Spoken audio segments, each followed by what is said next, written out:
nous sommes dans un moment particulièrement intense et dense de la vie politique de notre pays. Les événements qui s'enchaînent l'un après l'autre appellent de notre part, avant toute chose, un effort intellectuel pour comprendre les événements dans leur enchaînement et non pas pris séparément comme des informations que l'on consomme dans un zapping sans fin, où on passerait de telle situation à le plus grand mouvement social de l'histoire de France depuis des décennies et des décennies que nous avons vécu pendant des mois. Je vous rappelle que c'était cette année, et c'était il y a un mois et demi, qu'il y avait des grèves, des manifestations, des casserolades contre la condamnation à 2 ans de travail forcé supplémentaire pour tous les salariés. Il s'agit donc de lier ces choses, et nous ne sommes pas passés tout d'un coup à ce que, par habitude de langage, et je le trouve assez détestable parce que des fois j'en suis moi-même contaminé, ils ont appelé les émeutes urbaines. Vous devrez vous souvenir tout le temps, quelle que soit la situation, quand vous observez l'adversaire, que son vocabulaire est toujours destiné à dépolitiser les situations. Rappelez-vous-en, jeunes camarades, tout le temps, l'ennemi va psychologiser, irrationaliser, bestialiser ce qu'il combat. Jamais il ne partira de l'analyse des causes que vous mettrez en avant. Alors là, ce sont des émeutes.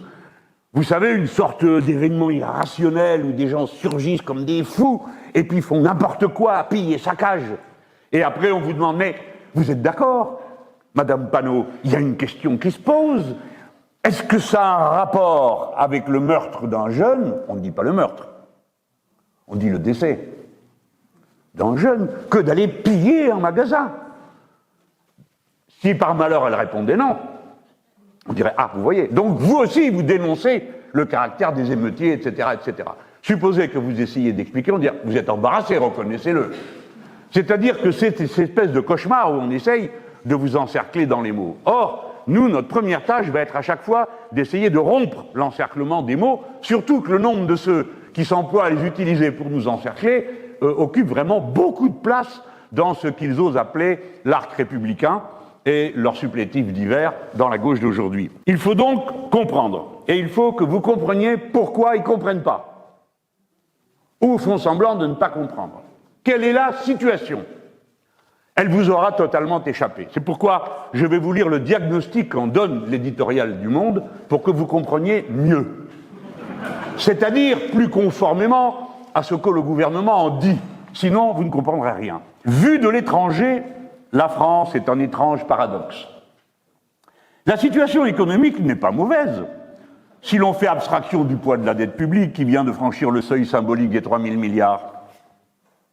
La croissance s'y maintient, le chômage régresse, les investisseurs étrangers sont de retour, comme le clame le président de la République. Donc, à quoi bon aller vérifier si c'est vrai?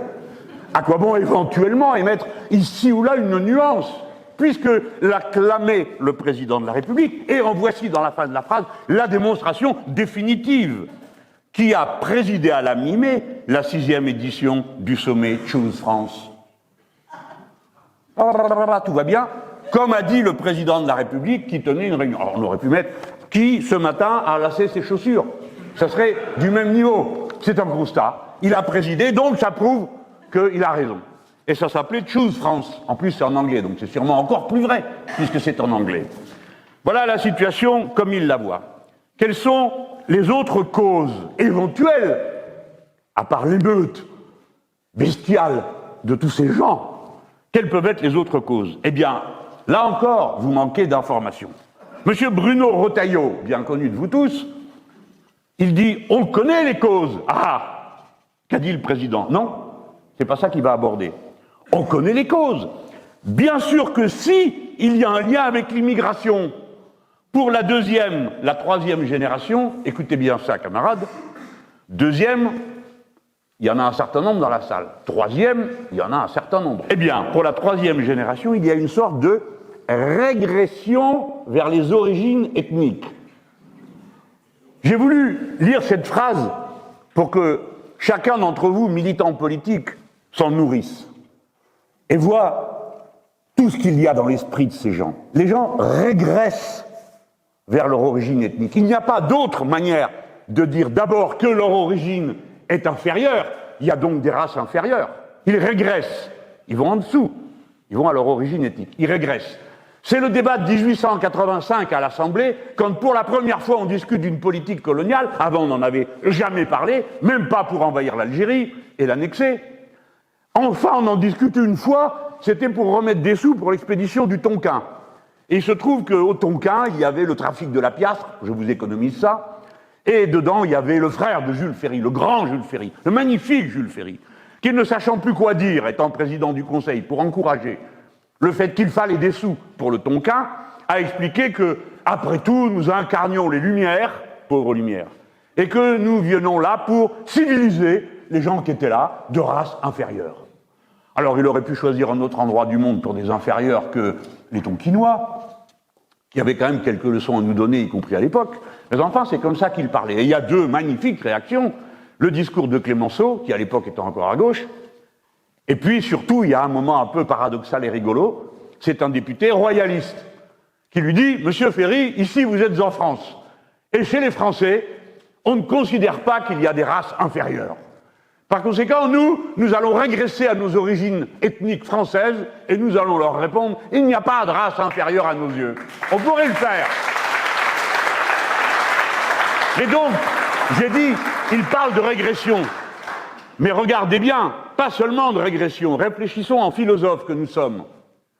Ils régressent à leurs origines ethniques, ce qui signifie que contrairement à ce que l'humanisme nous enseigne depuis le XVe siècle en Italie et le XVIe siècle en France, l'être humain n'est pas créateur de sa propre histoire, qui est la grande découverte moderne, qui va déchirer le ciel, qui va faire de nous un lieu dans le monde, pas seulement où le capitalisme est né, à Venise, mais le lieu dans le monde où est née une idée qui n'est née nulle part ailleurs sous cette forme-là, qui est de dire chaque être humain est son propre créateur. Il n'est pas l'œuvre d'une entité supérieure, il n'a pas un destin à accomplir, il est l'auteur de son histoire. Et cette quête d'autonomie et d'identité, si j'ose dire, je vais mettre des grosses guillemets à identité, va aller jusqu'au bout, c'est-à-dire même notre configuration physique n'est pas la définition de notre identité. Et c'est pourquoi, à cette étape, nous continuons à être ceux qui disent qu'une aptitude biologique, faire des enfants, ne doit pas devenir un destin social. Voilà pourquoi encore aujourd'hui nous dirons la liberté du genre qui est reconnue par la loi en France et qui peut être attribuée par des juges à quelqu'un doit être une liberté entière et fondamentale de la personne humaine si elle le choisit. Et voilà pourquoi nous ne croyons pas à la peine de mort, parce que nous pensons que toute personne peut se recréer et se réhabiliter. Il y a une unité philosophique de la pensée de gauche à travers les Lumières. Et c'est sans cesse ce qu'il faut avoir à l'esprit pour décrypter ce qui se passe et que se disent les autres. Là, M. Retailleau montre ce qu'il est, en chouan, de la période où la chouannerie trahissait la patrie et attendait l'envahisseur pour rétablir le roi, désigné, lui, de droit divin et pas par les élections. Il y a une autre cause, c'est M. Tanguy, elle sera sans surprise pour vous. Bien sûr que Marine Le Pen, dit-il, a raison sur le lien entre les émeutes et l'immigration. Peut-être vous attendez-vous à ce qu'il en fasse la démonstration en citant immédiatement un chiffre ou quelque chose qui nous permette immédiatement de distinguer parmi les vilaines figures des pillards ceux qui sont français, ceux qui ne le sont pas, ou peut-être qui régressent à leurs origines ethniques, mais lui n'en parlait pas. C'est là qu'il est venu à dire le lien que Marine Le Pen fait n'est pas entre la nationalité faciale des personnes qui sont dans ces quartiers. C'est la nationalité faciale, les amis. Hein? Il y en a un qui m'a envoyé des lettres d'injures, il disait « Ah, ça suffit, vous, Mélenchon, avec votre drôle de tête. » Alors bon, je suppose que j'ai aussi une identité faciale, hein? Ou d'autres ici. Une identité faciale. Non, non, non, ce n'est pas l'identité faciale qui est en cause. C'est pire, c'est est-ce qu'ils se sentent français ou non? Alors vous allez de l'un à l'autre. Tu te sens français? Oui, bon, tu peux piller. Tu te sens français? Non, alors toi, tu pilles pas. Est-ce que c'est ça qu'il voulait dire? Non, mais je pourrais poser la question, vu que c'est le reproche qu'on m'a fait à moi. J'ai dit, il ne faut pas brûler les écoles, les bibliothèques. Ah, donc vous voulez brûler le reste? Pardon? Qui a trouvé ça? Le sublime Bernard Cazeneuve. Cet aigle de la pensée, qui, la conscience déjà lourdement chargée par le décès de Rémi Fraisse, a sans doute à cet instant été égaré. Et il me demande, à moi, des comptes. Et les gens qui sont autour de lui ne lui demandent rien, ils sont contents d'être avec lui. Au contraire, comme il a dit ça, ils me jettent des pierres aussi. Nous sommes en désaccord complet avec ce qu'a dit Jean-Luc Mélenchon. Ah bon? Quoi? Qu'est-ce que j'ai dit? Non, ce qu'il n'a pas dit. Ah! Les raisons de me jeter des pierres s'élargissent tout d'un coup. Ce que je ne dis pas compte autant que ce que je dis. Alors, on a dit, il n'appelle pas au calme. Fort bien. Alors on me dit, il faut appeler au calme. Je réponds, j'appelle à la justice, au resco référence. Quelle ignominie! Je n'ai pas dit... Pourquoi ça se passe comme ça? Faisons l'effort jusqu'au bout de rationalisation. Qui parle? Le journal Le Monde. Mais mes camarades, supposez le monde vu par un héron, supposez le monde vu par un singe ouistiti, je ne parle pas du journal, je parle de la vie. Supposez le monde vu par une girafe. Ce serait une vue de girafe, tout est petit. Eh bien, quand vous avez une vue de chien de garde, vous jugez les autres chiens de garde. Alors le chien de garde a jugé que je ne faisais pas mon travail. Mais ils se sont trompés. Je ne suis pas un chien de garde. Je suis un responsable politique, comme d'autres dans cette salle, nombreux. Et quand il y a un problème politique, car c'est un problème politique qui est apparu à travers les révoltes des quartiers populaires, alors je fais des réponses politiques. C'est ce que je dois faire. C'est ce que le pouvoir devrait faire. Et lui, il a fait l'inverse, c'est-à-dire qu'il a fait ce qu'il fallait pour dépolitiser la question politique qui lui a été posée, parce que s'il l'avait formulée comme une question politique, il aurait dû mettre en cause son bilan politique. Comprendre est décisif. Comprendre, c'est un mot latin au départ, comprendere, prendre avec soi. Comprendre, c'est expliquer. Expliquer, c'est raisonner. C'est-à-dire que quand une cause va provoquer un résultat, vous évitez qu'elle se reproduise. Si vous oubliez de fermer votre robinet et que l'eau vient à couler partout, vous saurez pour la prochaine fois qu'il faut fermer le robinet.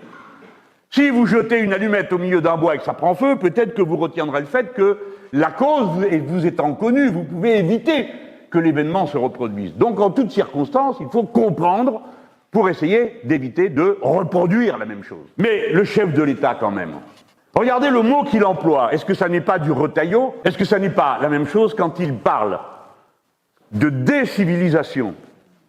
Vous l'avez entendu comme moi, après ce que je viens de vous dire. Vous voyez la puissance de ce mot? Décivilisation, ça veut dire des gens qu'on avait civilisés sont redevenus des pas civilisés. Et donc on va leur ramener la civilisation. Admettons. Et comment allez-vous ramener la civilisation? En les instruisant sans doute. En les soignant. Non, rien de tout ça. On va les ramener à la civilisation à coups de trick. Et la trick, c'est d'abord pour, voici les 3 causes qu'a établi M. Macron. Première cause, les parents. D'une manière dont j'espère que vous avez tous retenu l'infamie. J'espère que vous avez entendu la question de Nadège, qui était remarquable au Parlement, quand elle a mis en mots devant tout le monde ce que ça voulait dire. Et mes camarades, vous avez raison de l'applaudir, parce que dans ce genre de situation, il y a un enjeu, ça sera à la fin de mon intervention. Il y a un enjeu. Il ne faut pas laisser la nation éclater, le peuple se diviser.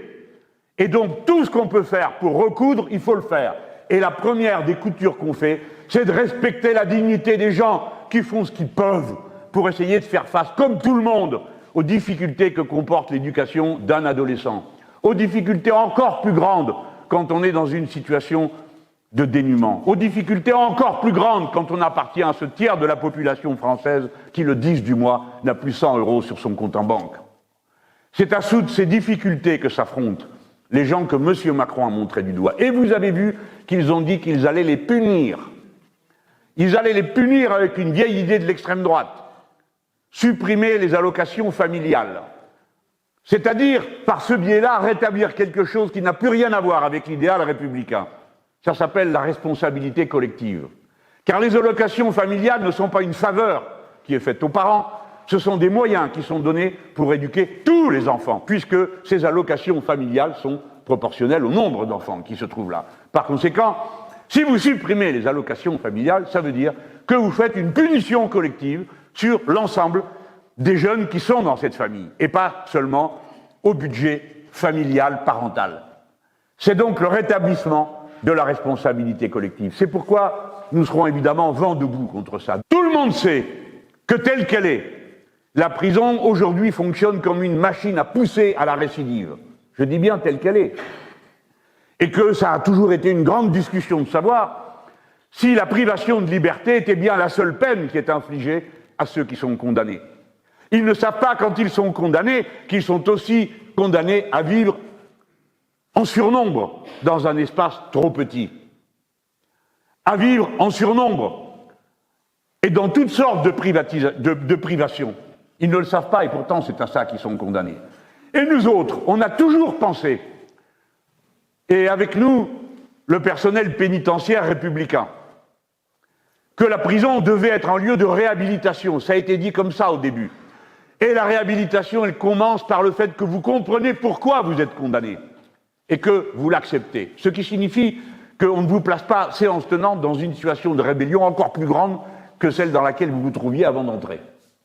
Et s'agissant des jeunes, tout le monde sait que la prison n'est pas un lieu de réhabilitation pour un jeune, que c'est au contraire par des mesures éducatives plus intenses qu'on va obtenir que le jeune prenne ses marques et, s'il a fait une faute, qu'il puisse se réhabiliter, c'est-à-dire qu'il redevienne maître ou maîtresse de lui-même, constructeur réel de sa propre vie, et pas le jouet des événements dans lesquels, par surréaction émotive, on fait ceci ou cela.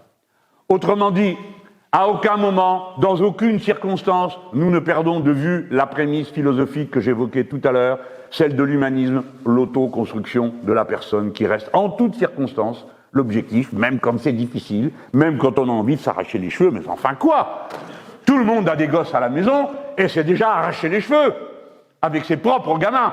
Alors on peut comprendre que dans certaines circonstances, ceux des autres fassent aussi des bêtises plus graves. Et que ceux qui n'ont jamais fait de bêtises dans cette salle, jettent la première pierre, comme dirait l'autre. Ça n'existe pas. Évidemment, ces bêtises sont d'une intensité plus ou moins grande. C'est dans les quartiers populaires qu'il y a le moins de bibliothèques. C'est dans les quartiers populaires qu'apparaissent pour la première fois les déserts alimentaires. Si vous ne savez pas ce qu'est un désert alimentaire, vous savez tous ce qu'est un désert médical. Eh bien, un désert alimentaire, c'est la même chose rapporté à la capacité d'acheter de la nourriture. Autrement dit, quand vous n'avez aucun point de vente de quelque chose de frais, où la seule chose que vous puissiez aller faire, c'est aller à la station essence du coin, parce que de celle-là, il y en a quand même quelques-unes, pour acheter des produits préfabriqués, etc., etc. Ou bien trouver quelqu'un qui vous amène à l'hypersurface, parce que des transports collectifs, il n'y en a pas. Et vous allez là-bas faire vos courses, etc., etc. Oui, j'ai eu raison, je ne sais pas où je l'ai dit, mais comme je l'ai retrouvé dans Le Monde, je donne raison à Mélenchon, s'il l'a vraiment dit. Il a dit que c'était la révolte des pauvres. Il a raison. Il a dit que c'était une révolte, une insurrection contre des conditions de dénuement, et je lui donne raison. Oui, c'était tout ça à la fois. Vous ne pouvez pas séparer les révoltes urbaines du fait qu'un Français sur 6 ne bouffe plus à tous les repas. Que, aujourd'hui, les consommations en quantité équivalent à celles de 1999. Mais en 1999, il y avait 5 millions de bouches de moins à nourrir qu'il n'y en a aujourd'hui.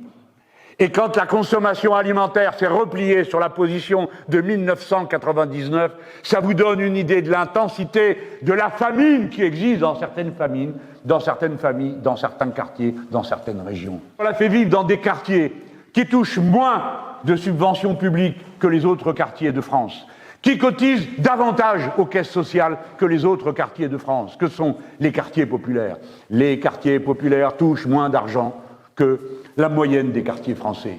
Les quartiers populaires payent davantage de cotisations sociales que la moyenne des quartiers français. Les quartiers populaires ont 4 jeunes sur 10 au chômage. 5 jeunes sur 10. 4 jeunes sur 10 qui n'ont pas de diplôme. C'est-à-dire plus que la moyenne des autres quartiers. Oui, la révolte urbaine est une révolte sociale. Et parce que c'est une révolte sociale, nous n'allons pas enquêter sur chaque personne. Nous le traitons comme un tout. Et nous ne sommes pas de ces petits bourgeois affolés que l'on a pu déjà voir à la Commune de Paris, qui disaient « Ah, quelle belle cause, mais si mal représentée », comme avait dit Émile Zola, et comme avait dit tant d'autres. Comment ça se fait? Quel rapport il y a à fusiller un évêque avec une révolte contre les Prussiens? Il n'y en a pas, vous êtes d'accord? C'est donc de l'anticléricalisme aveuglé. C'est ça qu'on disait aux communards. Pourquoi vous avez fusillé 2 évêques? Mais personne ne dit, et vous autres, pourquoi vous avez fusillé 32 000 personnes sans les juger? Et pourquoi, quand enfin vous avez rétabli vos tribunaux, vous avez commencé à dire, bon, les femmes, on évite de les fusiller? Et que Louise Michel vous a dit, et pourquoi, s'il vous plaît? Moi, j'ai fait comme les autres, vous fusillez les autres, vous me fusillez moi. Voilà la beauté, la grandeur de l'insoumission. C'est de ne pas accepter la loi de la meute, qui crie, qui hurle, qui vocifère contre les pauvres. Parce que les pauvres ne sont pas propres, ne se comportent pas comme il faudrait. Parce que parmi eux, il y a des gamins qui font n'importe quoi. On le sait tous qu'il y a des gamins qui font n'importe quoi. Mais c'est pas ça la cause de ce qui s'est passé. La cause est sociale. La cause est dans la lutte de classe. Et quand vous voyez les gens changer de quartier, vous comprenez qu'ils ont compris que c'est la lutte de classe. Dans ce contexte, camarades, tout est enjeu de pouvoir. La bataille politique ne s'est pas terminée au deuxième tour de l'élection présidentielle.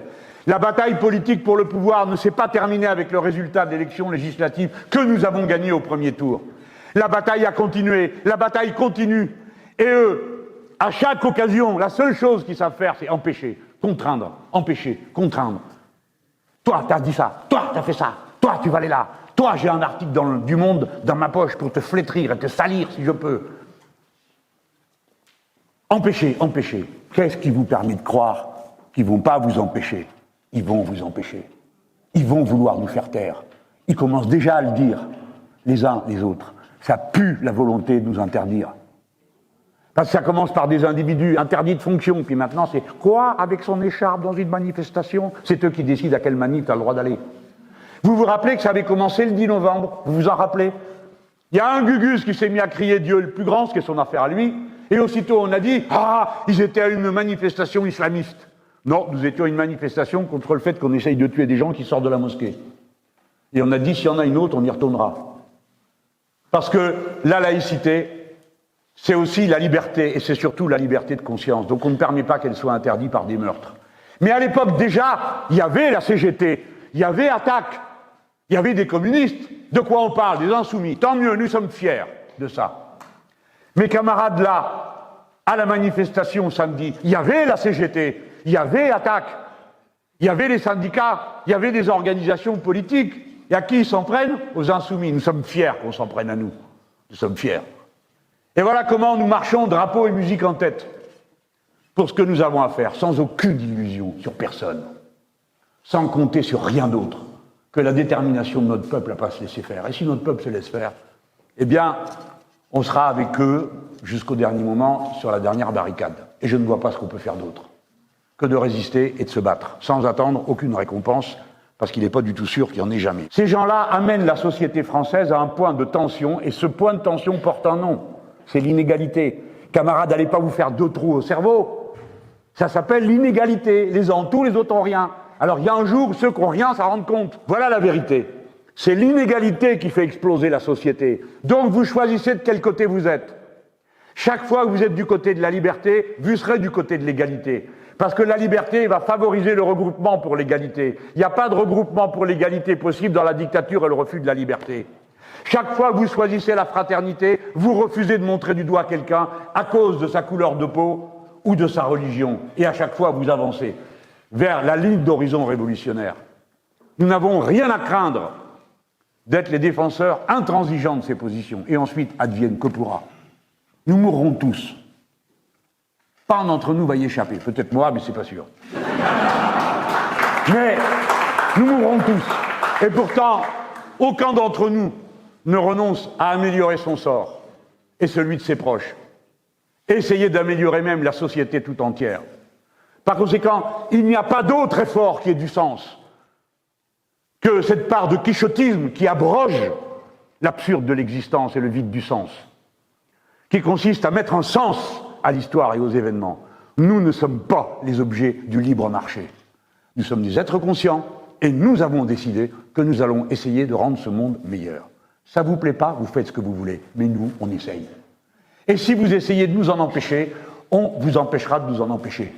Ça s'appelle la démocratie, ça s'appelle la constituante et tout le reste. Donc, la guerre qu'il se propose de mener contre les pauvres est une guerre de classe et une guerre qui finira en guerre civile si nous ne l'arrêtons pas. C'est la raison pour laquelle La stratégie de l'Union populaire est une stratégie d'unité de la nation, parce qu'elle permet de regrouper son peuple sur ses intérêts communs. Et quand le peuple se regroupe sur ses intérêts communs, alors il fait terre commune, cause commune, patrie commune. Mais s'il s'agit d'appeler les uns à la rescousse des autres qui s'empiffrent pendant que les autres crèvent de faim, alors il n'y aura pas de pays commun. Parce qu'on ne peut pas demander ça à quelqu'un, surtout s'il faut abjurer sa foi, surtout si par-dessus le marché il faut dire du mal de sa propre couleur de peau.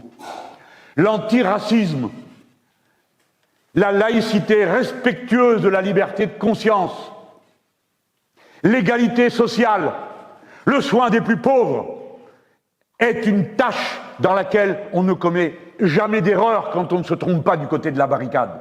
C'est ça qui fait la République. Et rien d'autre. L'égalité sociale et la révolution citoyenne. Tout le monde contrôle ce qui se passe au pouvoir et c'est pas une bande de marioles qui se l'approprient pour tout donner à leurs propres camarades.